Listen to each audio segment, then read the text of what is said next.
Hey everyone, it's Fun Around, and my name is Jordan. This video will be for Wednesday's playoff slate. I did have some babysitting duty, so I took a quick look at the lines.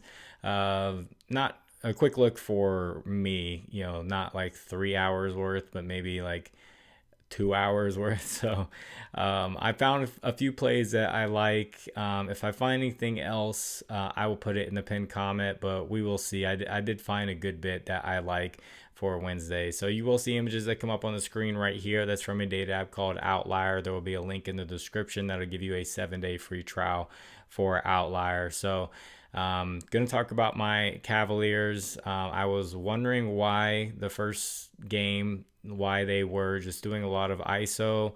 It was Darius Garland, Donovan Mitchell, Ty Jerome, all the guys who brought up the ball were the ones attacking, or they were just taking threes early in the shot clock. And I was like, what are they doing?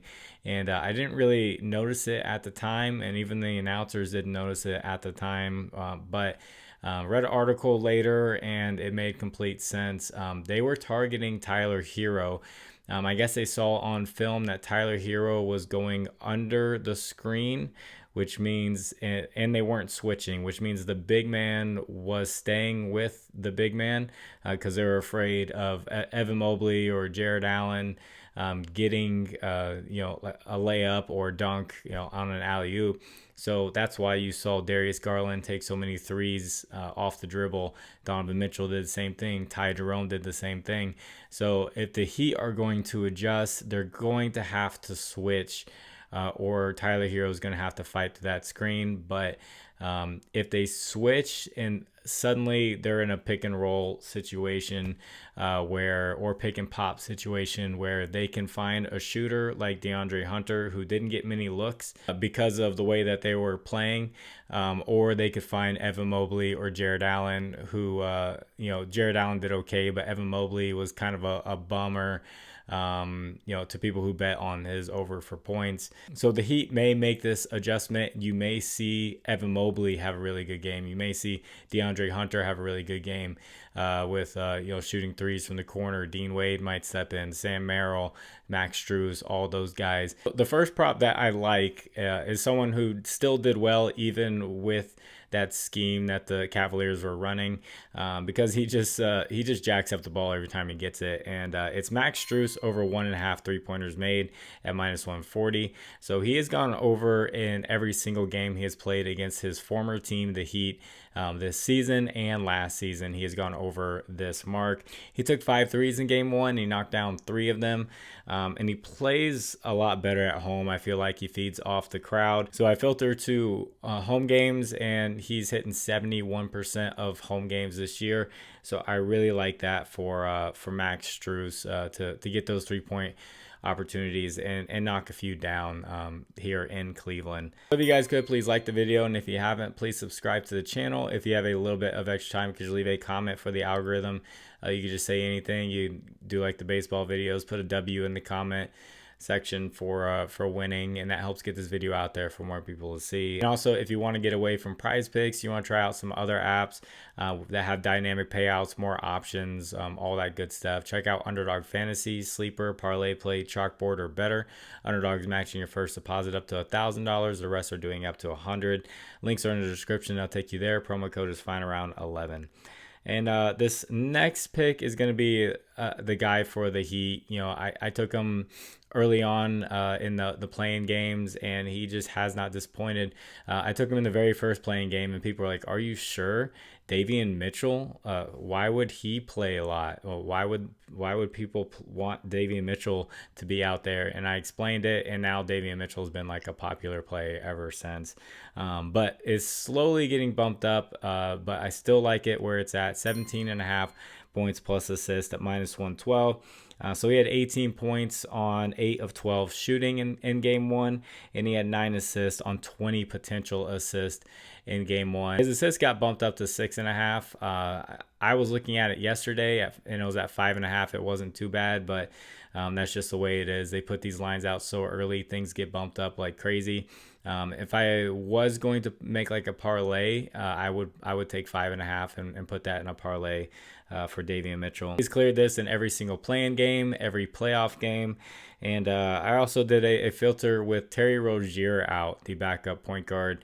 The role he's kind of taken on, and you'll see here it's been green for 10 straight games with Terry Rozier not playing. Those minutes have gone up to around 33 to 40 minutes a game, and he has just been just great distributing the ball, playing defense, and that defense is what's going to keep him on the court. He's just too valuable when Cleveland has just so many dynamic guards that can go off the dribble. They're going to need him out there to try to stay with people. So I like him again for points plus assist. And I know you're like, just get to the other games. Well, the other games is the Celtics and the Magic. It looks like Jason Tatum is doubtful with his wrist. I guess they see it's like a bone bruise.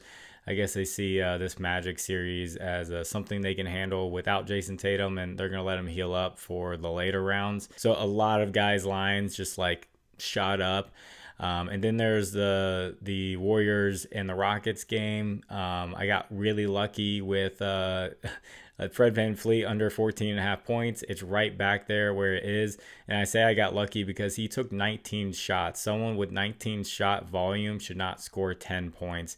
He was just that bad, and I don't want to take a chance on that again if someone's going to take 19 shots. And same with Jalen Green. High volume and his lines getting lower. That game is just that series is just a tough defensive grinded out type of matchup. Lines are going to just get low, and it's going to be tougher and tougher to predict, especially for Rockets players. The Warriors, you kind of know it's going to be Curry and Jimmy Butler, and their lines are getting higher. So I made another FanDuel parlay. I did one for the last video. It did pretty well. But this one's for minus 124. So I got Donovan Mitchell for 1+ steal. He's had a steal in every single game versus the Heat this year and last year. He had 4 steals in game 1, and he's also hit this in 74% of games this year. And I actually don't think it's a bad idea if you want to try 2 steals just straight up for Donovan Mitchell. It's at plus 162, and like I said, he had 4 in game 1, so that might not be a bad look for Donovan Mitchell. But taking that 1 steal and adding on Derek White, who was one of the best players for the Celtics in game 1 when it came to scoring. He dropped 30 points, and now Jason Tatum looks like he's going to be out. So I altered his line down just to be safe here.